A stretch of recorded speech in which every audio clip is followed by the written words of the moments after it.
Hello everyone. जैसे कि हमने कल आपको बोला था कि ये 158 के ऊपर आएगी तभी हम इस पे बाइंग पोजीशन बनाएंगे। और अब देख लो, आई है पर लास्ट में आई है। अगर हम अपना मैक्स पेन देखें तो हमारा मैक्स पेन 400 पे था, यानी कि यहाँ पे सुबह आराम से हम पुट पे अगर भी हम बेस पे उठाते तो आराम से हम यहाँ तक बैठ सकते थे। जैसे कि मैं आपको दिखाता हूँ, ये हमारा 24,400 का अभी भी मैक्स पेन आ रहा है। तो जाने कि अगर ये 100 या 100 पॉइंट नीचे हो तो हमें फिर कॉल की साइड, और ऊपर हो तो पुट की साइड हमें देखना है। अब आप ये देखो, सुबह हमारी मार्केट यहाँ ओपन हुई, ये हमारी पहली कैंडल है 9:15 की। इसने अपना लो तोड़ा नहीं। अगर हम पुट की बात करें तो पुट ने 2 तोड़ दिया था, 1 2 3 4 5, यानी कि आधे घंटे बाद इसने अपना पोजीशन बता दी थी कि मैं अब पुट साइड में हूँ। और देख लो आप, जिसने बेस पे उठाया होगा उसको प्रॉफिट मिला होगा। कभी भी आप अगर देखना चाहो कि हमारा प्राइस कौन सा डिके हो रहा है कौन सा नहीं हो रहा है, तो अपनी फर्स्ट कैंडल जो भी आपकी बनती है ना, उसका हाई और लो मार्क कर लो। और ये देखो, फिर ये देखो कितना नीचे आ गया अपना प्राइस का। और ये देखो वहीं पे आ रही है, वहीं से फिर बैक जा रही है, फिर ये डाउन आ रही है, फिर वहीं से बैक जा रही है, फिर वहीं से डाउन आ रही है, और देखो टारगेट मिल गया। कभी भी आपको अगर लंबे टारगेट रखने हैं ना, तो फिर आप ये देखा करो कि मतलब पहला जो कैंडल बनी है हाई और लो की, तो उस पर ये वाली कहीं सपोर्ट मिल रहा है या नहीं मिल रहा है। और जैसे ही आपको सपोर्ट मिल जाए, आप समझ जाओ कि हमारा ये वाला प्राइस डिके नहीं हो रहा, कॉल वाला डिके हो रहा है। अगर ये कॉल में होता तो हम फिर पुट वाले पे ध्यान देते कि पुट वाले का डिके हो रहा है या नहीं हो रहा। अगर पुट वाले का डिके होता तो हमें कॉल के अकॉर्डिंग चलना था। अब जो हमने कल के प्राइस बताए हैं वो आप सुन लीजिए। 24,300 की कॉल है। वैसे तो देखो ये नीचे ही है, 118 का इसने अपना लेवल तोड़ दिया है जो उसका सपोर्ट था। अब उम्मीद है कि 72 के आसपास, या तो गैप डाउन अगर खुली तो ये 72 के आसपास खुलेगी। पर एक बात हमेशा याद रखना, ये लास्ट सपोर्ट है 44 का कॉल का। यहाँ पे एक बार पहले ट्रेंड देख लेना, ट्रेंड कॉल में या पुट में है। अगर ट्रेंड अगर कॉल में हुआ तो यहाँ पे आप एक बहुत बढ़िया पोजीशन बना सकते हो। फिर इसका टारगेट पहला 72 का और दूसरा 118 का, पर पहले ट्रेंड देख लेना कि ट्रेंड चल क्या रहा है। ये तो हो गई हमारी कॉल की बात। और इसके टारगेट ऊपर के भी सुन लो। अगर 162 के ऊपर ये निकलती है तो 208 का मोटा टारगेट मिलेगा, उसके बाद 257 का मिलेगा।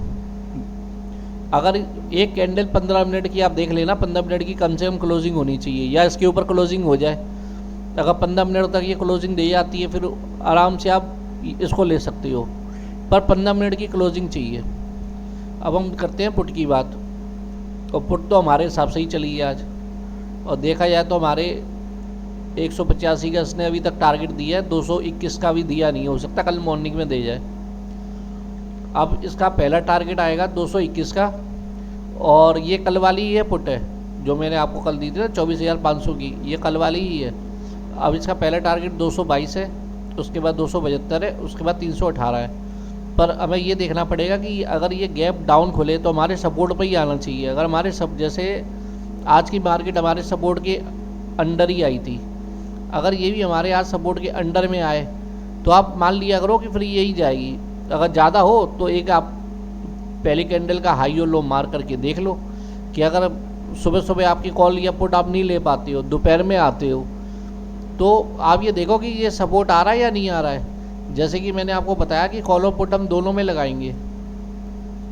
फिर हम ये देखेंगे कि प्राइस डिके किसका हो रहा है, और जिसका प्राइस डिके हो रहा है उसमें तो करना ही नहीं है। फिर हम वो देखेंगे कि जहाँ पे हमें मिलेगा कुछ, तो आप ये देख लो पुट में मिला है। और हाँ, इसकी एक बात और, अगर ये 103 को तोड़ती है फिर ये आराम से फिर ये 45 के आसपास आएगी। तो 45 पे भी एक बार आप नज़र रख लेना कि 45 तक ये आ रही है या नहीं आ रही है। अगर वैसे तो उम्मीद कम है 100 पॉइंट 150 पॉइंट गिरना, क्योंकि 150 पॉइंट है सीधे सीधे। और वैसे भी अगर पाकिस्तान और इंडिया का अगर लड़ाई अभी बात चल ही रही है, हो सकता है कि मार्केट और डाउन जाए 200 250 300 पॉइंट, क्योंकि आज अगर देखा जाए तो मार्केट 80 पॉइंट तो नीचे चली गई है लड़ाई की वजह से। हो सकता है कि कल ये दोबारा कोई खबर आ जाए, कुछ आ जाए, तो कुछ कह नहीं सकते। तो इसलिए अभी तक तो पुट पे ही हम नज़र बनाए रख रहे हैं, क्योंकि पुट के प्राइस एक तो डिके नहीं हो रहे हैं, अप जा रहे हैं और वहीं क्लोजिंग दे रहे हैं जहाँ पे कि हाँ कि कल ये गैप अप खुल सकते हैं अगर यही हालत चलते रहे तो। बाकी अब जो भी करो कोशिश करना।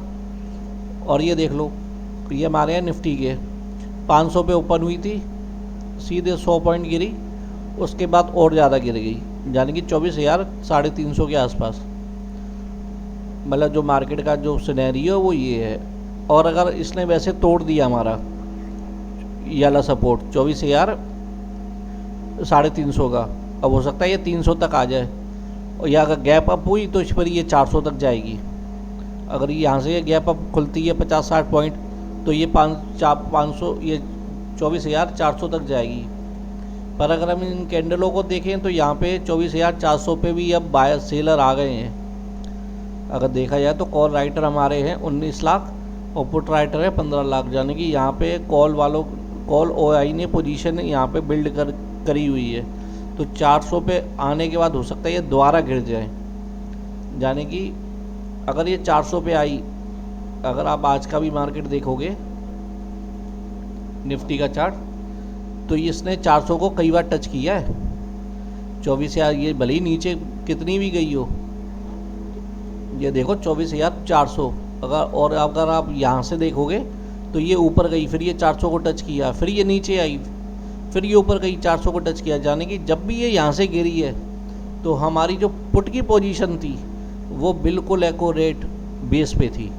ये देखो, जब भी ये मार्केट नीचे आई है इसके हिसाब से, क्योंकि 400 से ही गिर रही थी, अगर जिसने भी अपना लॉजिक लगाया होगा थोड़ा बहुत, जैसे मार्केट 400 पे आई तुरंत उसने पुट ली होगी तो प्रॉफिट अच्छा आया होगा।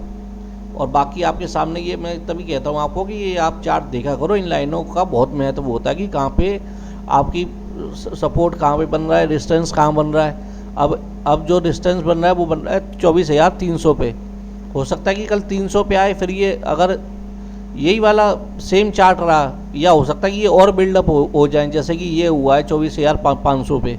अगर ऐसे ही ये बिल्डअप हो जाए और कभी भी आपको मार्केट यहाँ पे दिख जाए जो जहाँ बिल्डअप हुआ है, तो आप वहाँ से ये मान के चलना कि अगर उसने टच कर दिया है 24,000, जैसे आज किया तो 24,400 को, तो वहाँ से मुझे पुट ही लेनी है, कॉल नहीं लेनी है, क्योंकि वहाँ से मार्केट गिरेगी। क्योंकि कहाँ तक गिरेगी ये कंफर्म नहीं होता, क्योंकि आप भी देखोगे कि किसी के कब कोई आपकी आ रही है 24,360 तक, 70 तक, 350 तक, फिर ये दोबारा चली गई कहाँ पे 370 के आसपास, फिर ये 362 पे आ गई। इसलिए यहाँ पे कंफर्मेशन नहीं मिलती है। पर हाँ, अगर आप इसका चार्ट देखोगे ना निफ्टी का कि 400 पे आ रही है, तो ये देखो 400 पे आ रही है, और एक बार नहीं कई बार हुई है। एक बार आई है, 2 बार आई है, 3 बार आई है, 4 बार आई है, 5 बार आई है। और अगर आप पुट का प्राइस देखोगे तो ये देखो 1 बार, 2 बार, 3 बार, 4 बार आपके सामने है। इसलिए लॉजिक से काम करो और पहले आप सीखो। जो भी बिगनर हैं वो पहले सीखें कि मतलब मार्केट का सपोर्ट कहाँ है, रेजिस्टेंस कहाँ है। ये बहुत काम की चीज़ें हैं जो मैं आपको बताता हूँ। ये देखो 24,400 पे अब ये रेजिस्टेंस बन गया है, जो पहले कल तक सपोर्ट था आज ये रेजिस्टेंस है, और अब 24,300 ये सपोर्ट बन चुका है। तो उसी के हिसाब से आप काम करो। अब ये कल आपको क्या लगता है ये 300 तक आएगी? अगर गैप डाउन हुआ तो 300 तक आएगी, हो सकता है कि फिर ये 400 तक जाए, फिर ये 400 से फिर आप लो। और यही, और जो भी पहले आप ट्रेंड पता किया करो कि मेरा कॉल में या पुट में है। अगर कॉल में है तो मैंने आपको कॉल का बता ही दी है कि मतलब एक लाइन लगा लो, पता लग जाएगा प्राइस किसके डिके हो रहे हैं, और जिसके डिके हो रहे हैं उसके अकॉर्डिंग आप चलो। और जब भी ये मार्केट जैसे कि 400 पे आज ये आई, जो मैंने मैक्स पेन आपको बताया, ये देखो 400 पे आई, फिर ये नीचे गई, फिर 400 पे आई, फिर ये नीचे गई। ऐसे छोटे छोटे प्रॉफिट लोगे तब जाके। अब एक ही दिन में 50-60 पॉइंट तो मिल नहीं सकते, पर हाँ अगर आप छोटे छोटे पॉइंट लेते हो 10-10, 20-20 करके, तो भी आपके काफ़ी पॉइंट बन जाएंगे। तो इसलिए लॉजिक से काम करो। अब यहाँ से किसी ने लिया होगा 130 पे, 185 गया, फिर ये बेस पे आई कितने पे, 130 पे, कितने 157, यानी कि 30-25 पॉइंट अगर मिल रहे हैं वो भी बिल्कुल शांति से, बैठे हुए कि मैंने अपने मैक्स पेन पे कोई भी ट्रेड लूँगा, मैक्स पेन से ही पुट की बनाऊँगा, तो वो हमेशा प्रॉफिट में रहेगा। बाकी आपको जैसा ठीक लगे आप वैसे करो, पर यह है कि जब भी करो सीख के करो। और मैं ये चाहता हूँ कि आप आराम से 2-3 महीने आप पहले स्टडी करो अच्छी तरह कि जो मेरा मैक्स पेन है, मैं जो चार्ट देख रहा हूँ, जो मैं ये OI डाटा देख रहा हूँ, वो मेरा ठीक काम कर रहा है नहीं कर रहा, उसके बाद करो। ये नहीं है कि अब मैंने आपको बता दिया और आपने कर लिया, नहीं, पहले आप सीखो उसके बाद करो, क्योंकि एजुकेशन पहले है। इसके बिना अगर आप करोगे तो कभी भी सक्सेस नहीं हो पाओगे। अगर किसी की आप टिप्स भी ले रहे हो, कॉल की, पुट की, कोई फ़ायदा नहीं है, क्योंकि मैं आपको लॉजिक वाली बात बताता हूँ कि मैं बिना चार्ट के काम नहीं करता हूँ। इसलिए मैं भी चाहता हूँ कि अगर दूसरा बंदा मेरी वीडियो देख रहा है तो वो भी पहले चार्ट देखे कि मैं क्या गलत कह रहा हूँ। वो अपना ये चार्ट मैंने आपके सामने खोला है, आप अपना चार्ट बनाओ, 424,400 पे लगाओ कि वहाँ पे कितनी बार टच हुई, मैक्स पेन मेरा क्या आ रहा था, क्या उसके हिसाब से मार्केट चली या नहीं चली, उसके बाद आप अपनी ट्रेड लो। मैं ये नहीं कहता हूँ कि भैया कि मैंने आपको ट्रेड दे दिया कि ये वही सपोर्ट है, ये रेजिस्टेंस है। अपना भी दिमाग लड़ाओ और अच्छे एक प्रॉफिट ट्रेडर्स बनो। ये नहीं है कि मतलब किसी की टिप्स पे आप काम कर रहे हो। पहले आप अपना लॉजिक लगाओ कि हाँ ये काम करता है या नहीं करता है। 1 महीने देखो, 2 महीने देखो, 3 महीने देखो, क्योंकि भाई पैसा आपका है। उसको मैं चाहूँगा एक दिन में कवर करवा दूँ तो मैं भी नहीं करवा सकता। इसलिए पहले आप स्टडी करो 2-3 महीने आराम से, उसके बाद आपको लगे कि हाँ अब मैं सब कुछ सीख गया हूँ, मैं कर सकता हूँ, जोखिम उठा सकता हूँ, तभी जोखिम उठाओ। उसके बिना अगर आप बिना सीखे या टिप्स से काम करोगे तो कोई फ़ायदा नहीं है। जानकारी अच्छी लगी हो तो धन्यवाद।